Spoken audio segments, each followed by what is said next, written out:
Assalamualaikum warahmatullahi wabarakatuh. Halo guys, kembali lagi di YouTube channel Bunga. Sebelumnya jangan lupa like, share, dan subscribe. Sekarang Bunga akan membahas materi tentang bab 12, yaitu kepemimpinan sekolah efektif yang diampu oleh dosen Dr. Muhammad Kristiawan, MPD. Berikut ini identitas Bunga. Lanjut ke materi pertama, ada konsep kepemimpinan. Kepemimpinan adalah kemampuan atau usaha seseorang untuk bisa menggerakkan seseorang atau tim maupun kelompok agar mau bekerja sama melaksanakan tugas yang telah diberikan kepadanya dan mampu mendorong orang atau karyawan untuk berbuat hal yang positif dan meminimalisir perilaku negatif serta mampu mengembangkan dan memanfaatkan potensi atau sumber daya yang ada di dalam sebuah organisasi untuk mencapai tujuan secara efektif dan efisien. Apa ya faktor mempengaruhi kepemimpinan? Yang pertama ada faktor internal, mencakup tentang pengertiannya tentang kepemimpinan, nilai atau hal yang dikejar dalam kepemimpinan, cara orang menduduki pangkat kepemimpinannya, pengalaman dalam kepemimpinan, dan pandangan seseorang tentang manusia. Yang kedua, ada faktor yang berasal dari kelompok yang dipimpin. Keadaan kelompok seperti kematangan, kekompakan, latar belakang pendidikan, pengalaman, latar belakang sosial budaya. Yang ketiga ada faktor lembaga yang dipimpin seperti jenis dan tujuan sekolah, kurikulum. Yang keempat ada faktor-faktor legal. Seseorang pemimpin pendidikan akan berhadapan dengan peraturan-peraturan formal dan instansi struktur di atasnya dan akan mempengaruhi perilakunya, misalnya peraturan pemerintah, undang-undang, dan kebijakan lainnya. Yang kelima ada faktor lingkungan sosial, merupakan keadaan masyarakat sekitarnya, misalnya ekonomi, pandangan masyarakat, pendidikan masyarakat. Dan yang keenam ada faktor perubahan dan pembaharuan dalam teori dan bidang pembaharuan atau bidang pendidikan seperti perubahan kurikulum, kemajuan iptek atau ilmu pengetahuan teknologi. Apa aja ya teori kepemimpinan? Teman-teman pasti penasaran juga kan? Yuk sini aku bahas di slide selanjutnya ya. Oke, ada teori kepemimpinan pada umumnya berusaha menerangkan faktor-faktor yang memungkinkan munculnya kepemimpinan atau sifat atau bakat alam yang dimiliki pemimpin. Teori-teori tersebut menurut Said di tahun 2010 adalah sebagai berikut. Yang pertama ada teori orang terkemuka atau great man theory.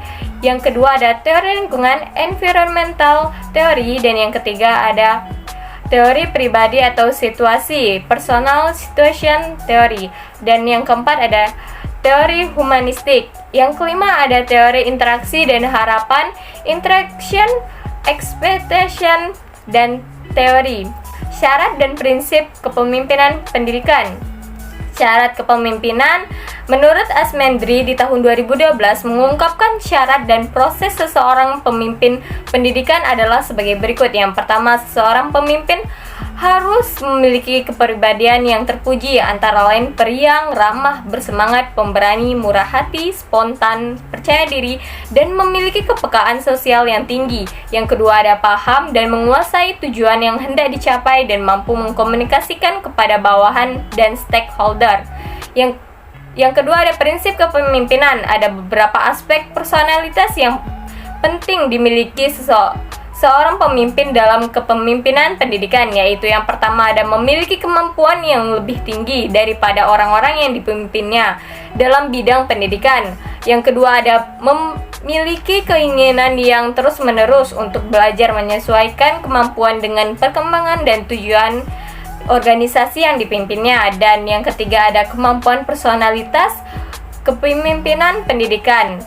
Fungsi kepemimpinan secara operasional, fungsi kepemimpinan dapat dibedakan dalam 5 fungsi pokok, yaitu menurut Kurniadin dan Mahali di tahun 2012 ada fungsi instruksi, fungsi konsultasi, fungsi partisipasi, fungsi delegasi, dan fungsi pengendalian.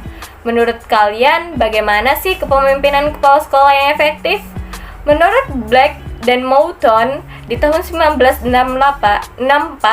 dalam Dalam memimpin sebuah organisasi diperlukan beberapa elemen yang dapat mengantarkan sebuah kepemimpinan yang efektif, yaitu inisiatif, inquiry, advokasi, conflict solving, decision making, kritik. Ada yang tahu kunci sukses kepemimpinan? Nah, menurut Mulyasa di tahun 2017 ada 10 kunci sukses kepemimpinan kepala sekolah, yaitu mencakup yang pertama visi dan misi yang utuh, yang kedua tanggung jawab, yang ketiga keteladanan, yang keempat memberdayakan staf, yang kelima mendengarkan orang lain, yang keenam memberikan layanan prima, yang ketujuh mengembangkan orang, yang kedelapan memberdayakan sekolah, yang kesembilan fokus pada peserta didik, dan kesepuluh manajemen yang mengutamakan praktik. Kalian tahu apa aja gaya kepemimpinan? Yuk simak pembahasan berikut ini untuk mengetahui apa aja sih gaya kepemimpinan. Menurut Asmendri di tahun 2012 ada 4 gaya kepemimpinan, yaitu sebagai berikut. Yang pertama ada tipe otoriter, yang kedua demokratis, yang ketiga kendali bebas, dan yang keempat tipe pseudo-demokratis. Itu tadi materi singkat dari saya. Maaf jika masih ada kekurangan dan kepada Allah saya mohon ampun. Semoga video ini dapat bermanfaat bagi teman-teman. Nantikan video selanjutnya. Wassalamualaikum warahmatullahi wabarakatuh.